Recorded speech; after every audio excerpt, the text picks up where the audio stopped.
So put your little hand in mine. There ain't no other mountain we can't climb, babe. I got you, babe. Okay, campers, rise and shine, and don't forget your booties because it's cold out there. Remember Groundhog Day? Ugh, last 2 days down here. Hey, really weird. Don't recall in the 3 years that it's been like this. It's a little cold out there. Strange. It'll snap, it'll be 80. I think today's high 73. All the South got pounded. My friends in South Carolina and North Carolina shoveling 15 inches of snow. Whoa! It's a beautiful day in the neighborhood. Beautiful day for a neighbor. Could you be mine? With a coat and a hat and some gloves. And I gave away most of the stuff.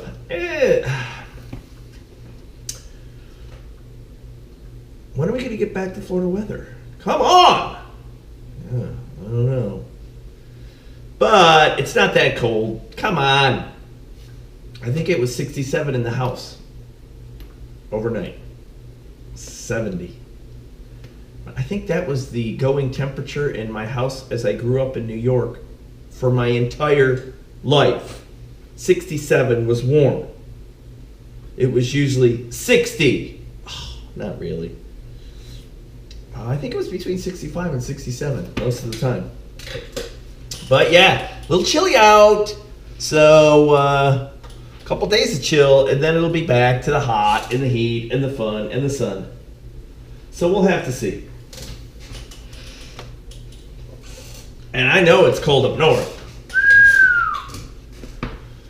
And I apologize, and I'm sorry. And if you love the cold weather and you love the snow, I'm happy for you, and I'm glad. I hope you're outdoors. I hope you're catching snowflakes on your tongue. Like in Charlie Brown Christmas.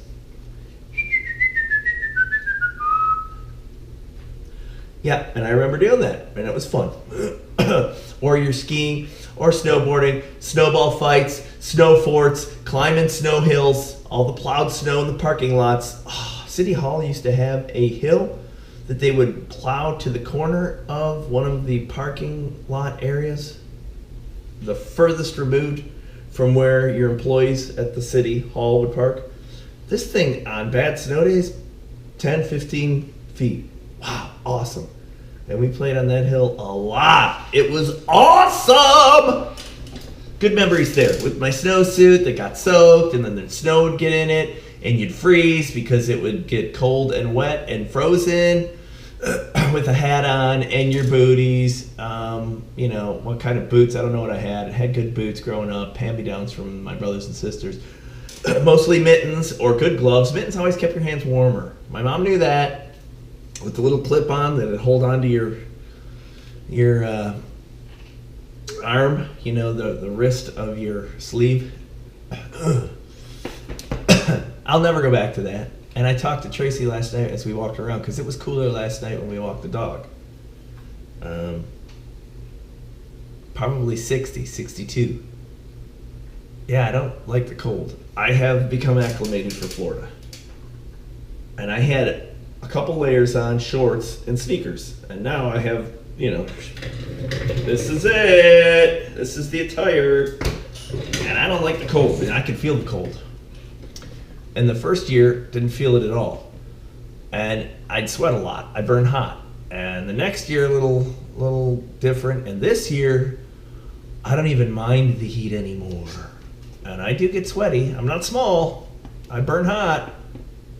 I don't mind it in my clothes, my suit. You know, whatever. You definitely acclimate to areas in your body and your biology and your physiology change. And while I still get hot and sweaty and whatnot, dude, I'd prefer that any time over that feel that cuts into you.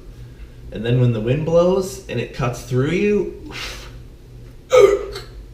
or like if you've ever scuba dove and you're in a wetsuit and it's cold water, which is cold water up north all the time, and you move and the water recirculates and it goes down your back and down your leg. Oh, and it's frigid. It's a shocker. Hypothermia. Yeah. That cold water treatment. I don't know. Somebody asked me that the other day about cryotherapy. I still haven't seen any good reports on cryotherapy. I'm just letting you know. And I think I've talked about this before, maybe not. I always thought I was going to open some type of, and I had details planned. I had a corporate name, I had a logo, and it was going to be a Performance Institute style shop. You know, nothing like they have in Las Vegas for the UFC, but it would have a cryo tube, a cryo chamber, a cryo room. They have tubes now. They're cylindrical. They open with a door. They seal at the top other than your head. And then, you know, using whatever your cryo gas, they super cool the majority of your body. You can wear gloves and underwear and socks. They super cool it down to whatever, minus 100 and some degrees. You know, and it's just that misty fog of the super cooling. And in some weird way, there's a temperature gauge that shows the indoor temperatures well below zero, I think. And you do that for 2 minutes. And extreme cold and extreme heat are shocks to the human body, 98.6 degrees. And so there has been extensive research on both areas as to the effect, mostly for health concern, right? And when I say health concern, fatality. If you have people that have fallen into lakes and, you know, frozen lakes or water, or have had extreme exposure outdoors, in the Great White Norths, like Russia or Canada, or even in, you know, Minnesota, outside in the U.S., or if there's been freezer exposure, right? Walk-in freezers and things of that nature.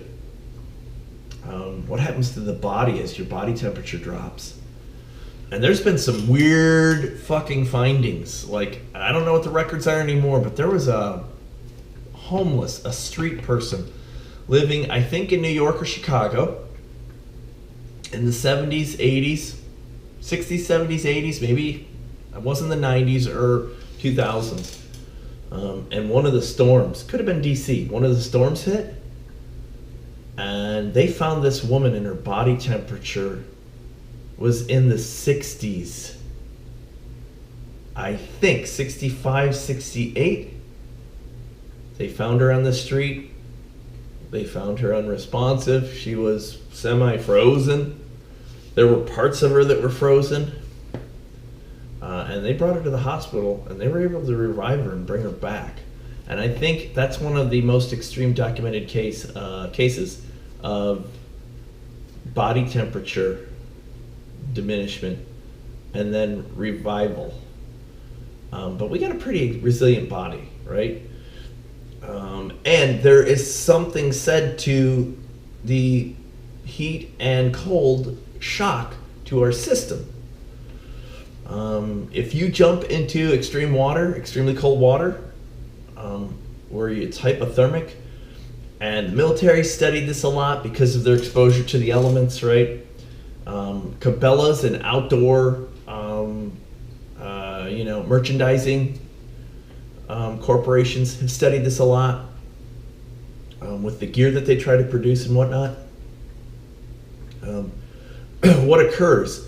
And the gradual, where you have the extremities slowly lose temperature and your core maintains the heat, and your body, as you slowly cool down, that's different than when you jump into freezing water, 30, 40 degree water, right? And immediately all the blood comes to your core, right? And your heartbeat accelerates because now it's trying to pump that blood out, and it's not. And you have that extreme, and I can't remember what it's called. You have that breathing palpitation, and that's a reflex where you can't breathe. I mean, there's some weird things that occur when you're in extreme cold, immediately thrown into extreme cold. And of course, you've got diabetics and people that they're way worse than those conditions. because they have poor circulation in their extremities to begin with. And then there's the opposite. There's extreme heat. And what your body does with that. And I know for a fact that there's more research and there's more benefit that's been, I think, culled in actual scientific papers from heat shock proteins, as opposed to cryo type body response, metabolic, the kinesiology of it, how your body works, the biology of it. But we all know that inflammation, for as long as I've been alive and prior, ice baths have been critical for swelling. And we've all known for any type of injury, you apply ice immediately to slow down the reaction at the site of the injury, right? All the blood, all of the body reaction that occurs there to try to deal with whatever the trauma, if it's just flesh or bone or ligature or whatever. Your body has an immediate response to that trauma. And making it colder slows that down. And in slowing it down, you actually impact the body response so that it's not as severe. And we've known that for a long, long time, and we've seen that, extraordinarily exhibited in brain traumas, where when you have head trauma, the banging of the head or whatever, which is a little different, because that's a pretty critical organ, with the way it's got the blood-brain barrier and it's got the sac that goes around the brain, all that weird shit. But it'll swell and you'll have immediate trauma. And they've got to put you into a coma. They've got to get you drugs that stop that swelling and that body response. And in the past, they've put you in cold treatments. And man, cryo treatments have become popular. As I said, it's a cylinder that you walk in and you stand up and it shoots the cold air and everybody feels it and they're like, oh, and 2 minutes, and they do this weekly. And supposedly there's regenerative, there's restorative, there's reset biological functions that occur. There's destruction of toxins and removal of toxins and waste, lactic acid buildup and stuff like that. There is treatment for injury or troublesome areas. There's a bunch of stuff that's stated that can or does occur when you have cryo-type therapy. And I don't know about the chambers. I do know water. When you immerse yourself in water and the way that water works with the surface of our skin, that contact, and the way that water conducts heat way faster than air or any type of gas-filled or mist-filled air. I think twice, 3, 4 times as fast as a conductor. I mean, that has a profound effect, and your body temperature drops quickly in cold water. Whew, and it's a shock. As I've said, you have that breathing reflex, that and you'll stop breathing, and it'll stop your heart. It'll put you into a number of troublesome and potentially fatal body responses, seizure, and all kinds of shit. I can't remember what the hell that's called when you can't breathe because of cold water shock. But clearly there's some kind of reaction, and there's potentially components of that reaction that are beneficial. But for heat shock proteins, sauna, or if you get into high temperature water, where you climb into some type of jacuzzi or hot spring, clearly they have proven that heat shock proteins that become produced from high temperature exposure to your body. And when I say high temperature, we're 98.6, so you got to bump it up to like 105, 107 for 10 minutes or something. Your body will create these proteins in response, because right now it's being bombarded with high temperature, like when a child goes into a fever, right? Or our body does from a virus or bacterial exposure. And much like those responses where you have the chills, then you have fever sweats, those are biological responses that are fighting whatever's going on in your body to try to heal you. And that's what these are extensions of, pseudo. And they've proven that these heat shock proteins are like supercells. These proteins travel around and do relatively extraordinary things that normally don't occur from the proteins that travel around in your body.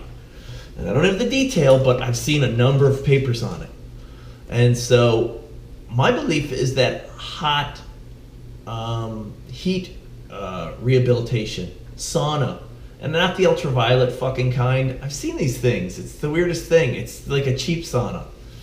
It's a box that has ultraviolet light, and the ultraviolet does get hotter, but it's not like walking into a sauna, a heat room that you can then put the rock. I mean, it's got like a stove in it, which then has the volcanic rock on that you can douse for steam. Those seem to be much better than these sauna rooms that have the lights that emit the heat. Just cheaper, I think. Maybe like 5 or 6, 2 or 3 or 4,000 grand. 2 or 3 or 4,000 grand. $2 or $3 or $4,000. $4,000, as opposed to like 10 grand for the cedar lined, with the bench and then the volcanic rock heater rooms. And those things work. And it can be dry heat or it can be wet heat. I like either or. The dry heat, though, sometimes feels like I can't breathe. I've always had bronchial and breathing issues my whole fucking life, respiratory problems from a child. Growing up in shit show New York, where it's 400 below zero. My mother'd stick my head under the steamy faucet in the bathroom, or the shower, or the tub. But it's proven those heat shock proteins work, and they've seen benefits from those. The cryo, I'm not sure of, and I don't know if we know that the inflammatory response is directly impacted by cold temperature. It's reduced.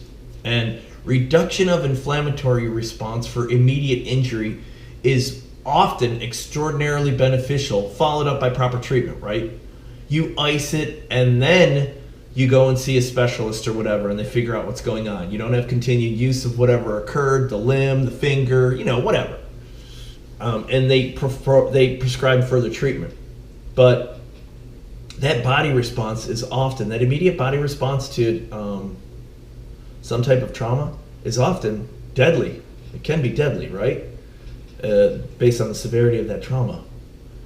And it's just better when you remove that, which is weird, and then prescribe a different type of treatment. But I always wanted to open up this Performance Institute style, store or shop or, lab or something. And it would have a cryo, not a tube. Those ones where you walk in and your head's exposed, I think those are crap. They're crap. I don't know. That's my perspective. There's others that you walk in and you're fully enclosed, you're in a room and the whole room temperature drops. So you feel it on your head. You can wear a hat or earmuffs or something. But full exposure, that seems to be more credible to me. Though, who knows? It just includes your head. I don't know. But I'd have one of those, and then I'd have a real sauna. I'd have a real heat room where you could maintain 105, 107, 110, 120 degree, whatever it was, for a period of time. With a timer, 3 minutes, 5 minutes. And I'd also have a jacuzzi and an ice bath so that you could do cold water immersion, hot water immersion for 50 seconds, for 2 minutes, for whatever. They've proven those hot spring around the globe. We used to attend the hot spring out in Colorado. I did that multiple times. I was on a cross-country motorcycle ride, and I don't even remember where it was. If I thought for a moment, I could. Jeremiah, some weird spot in Nevada or Utah, and got off the bike, had 20 or 30 miles as the bird flies for the rest of whatever had to travel that day, knew I wasn't going to make it. Passed a hot spring, pulled over, like, oh well, it's getting dusk, I didn't want to ride at night. Went into this hot spring, and as they have them out there, if you've ever seen them, it's natural, comes right out of the ground, which they have piping. They have plumbing that leads to a concrete style multi-unit building. And you walk in the front door, and it's just like a concrete room, like in a public swimming pool or something with steps down into what looks like a reservoir or a lowered basin. And you can see a drain on it, and there's a pipe that sticks out of the wall with maybe a railing, maybe no railing, and then a bench up top above the steps, a hanger, nothing, that's it. Maybe a chair. You walk in, you turn this thing on, it fills up this basin, this concrete basin, and it's like a pseudo pool. Fills up. And a lot of them have that continually running, where it's just running the hot water in there at it, like a trickle, if they're busy. Otherwise, you're wasting the water. But it doesn't matter because they're hot springs. It's continually produced, right? Geothermal. Went into that thing, and man, it was like rejuvenation. Your aching muscles, your soreness, your fatigue, your cloudy head, everything is settled and repaired. Hot water rehab, if you haven't utilized it, is extraordinary. And if you're active, it's really extraordinary.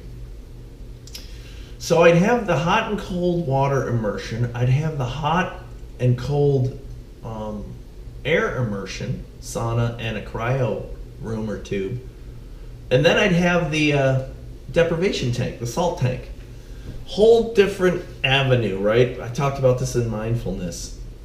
And there's supposed, and I don't know, and I don't think it's proven, there's papers for the argument, there's papers against the argument, there's papers that are benign, that it's neither for or against. The when you go into your sensory deprivation chamber, your capsule, your pod, whatever you want to call it, your float pod, right? It's got 8-10 inches of water, whatever, not a foot, less than a foot. And it's super, super saturated with Epsom salts, magnesium chloride, right? The shit that they put on the road-ish, but it's salt. And supposedly there is medicinal benefits to Epsom salts. Your biggest organ's your skin. Your skin is a barrier, but it's not an extreme barrier, meaning that it has pathways in and out of it, through your hair follicles, through your pores, all of that. When you float in Epsom salts, your body absorbs some of the salt. Supposedly there's some type of medicinal or beneficial or healing qualities to that salt absorption. I never found that. I found more about the mental and sensory removal and slowdown or stoppage or disconnect, right? I never really felt invigorated, or I never felt that there was a physical benefit from floating in salty water. Personally, that's me. There's papers that state that there is a benefit. There's papers that state that there's no benefit. I don't think there's anything detrimental. I don't think there's ever been any proven lab or scientific studies that show that too much salt or floating in salt water, floating in the ocean, floating in the Dead Sea, floating in your tank are harmful. Your body does a good job of getting rid of salt, though, too much sodium there, and there's a difference, right? What goes in through how you eat, and then how that's processed in your systems as opposed to what's absorbed through your skin. Probably relatively similar into your organs, into your bloodstream, whatever. But I never found a benefit from the float tank and the salt, though it's been stated there's big benefits. I don't know. But in my performance institute, my sports institute, lab, store, shop, rehab center, I'd have a float tank too, or a couple. And then I'd have, some type of massage rooms and some other shit. And I think that would be a good little gig to build, to stand up. But you'd have to do it in a pretty active arena. Down here, not a good place. A lot of elderly folks. That's what South Florida is. other than for pockets. Miami might survive, might do well. Probably have to engage some of the sporting teams, right? Give them free access, allow them to, partake in the activities, and then tie some marketing to that and be the sponsor of the Miami Marlins, the Miami Dolphins, whatever. The Tampa Bay Lightning. I don't know. I'm sure that would help. I'm sure that'd be very difficult to get. Maybe not. If they sponsored your performance store. I think that there's benefit to all of that. I know that there's greater benefit to some of it, and I've experienced it personally. Both physical and mental. With the sensory deprivation tank, your float tank. And all other facets that, dude, the heat shock proteins, I'm telling you, hot baths. They don't have to be scalding. It doesn't have to be over 100 degrees like some kind of fucking hot spring where you can see the steam coming off, but a hot bath. And it's dependent upon your physiology. Some people can take hot or cold better, just like some people can take shock or whatever better, right? I'm sensitive. Dude, my mother used to be able to put her hands into the scalding water coming out of the fucking, sink, at the kitchen sink. And you'd touch it and be like, "Ugh." And I think some of it's biological and some of it is behavioral, right? Environmentally, you've trained yourself. But man, I don't do well. Tracy can take high and low temperatures without reaction. She can take shock without reaction. She'll have a shower running, I'll get in the shower, and it feels to me to be almost extreme, like burn, scald. And it's not, but to me, that's my limit, that's my level. And to her, it's like, oh, this feels so good, and you're like, whoa. I have found benefit from heat, hot water immersion treatment, sauna, heat shock protein generation from air immersion, hot air immersion treatment. Found benefit. I feel better. I've felt the rehabilitative properties. Cold, I've felt better. I use it. It definitely works on inflammation for injuries. If you have sprains, if you have contusions, if you have pains, and you're immediate and you have the ability to immediately treat those, like my knee or my back, I will climb into a frigid bath that I've put ice in. And you can feel the dullness, and you can feel your body slow down, and the reaction is shunted, it's stunted, it's slowed. You don't have that throbbing, you don't have that heat at the site, you don't have the things that your body's trying to do to repair that. And it feels better. But more importantly and more constant, heat shocks seem to me to be much better, and I've used those often. And so I would prescribe that, an investigation of those treatments. And if you're ever in South Florida, don't ask me about my Performance Institute or my rehabilitation or my whatever shop that I have, because I'll never open it. But good idea, right? Damn. I think there are some that are springing up, and they have a lot of those attributes. They have the hot and the cold. They don't have the float tanks, the sensory deprivation, but then they'll have the sauna, the immersive hot water, cold water. They'll have the massage room. They may even move now into, and I don't know what they call it, men's health benefits, men's health treatment, aging. These places are aging studios now. They'll give you injections for hormones. They'll do a lot of different stuff, man. They seem to be exploring, and that's corporate America, right? You start combining all these potential features and give all these different prescribed, treatments to individuals of age groups, adult individuals, and they give you their money to look younger, feel better, feel younger, whatever. Seems to be more and more popular. But waiting for the warm-up down here, boy, and don't think I'm getting a lot of benefits from the cold air and this crappy weather. I know I get benefits from the hot air when it's 80 or 90 out. When it's 90 out and you just feel loose and your body feels able and ready and warmed up, like you warmed up?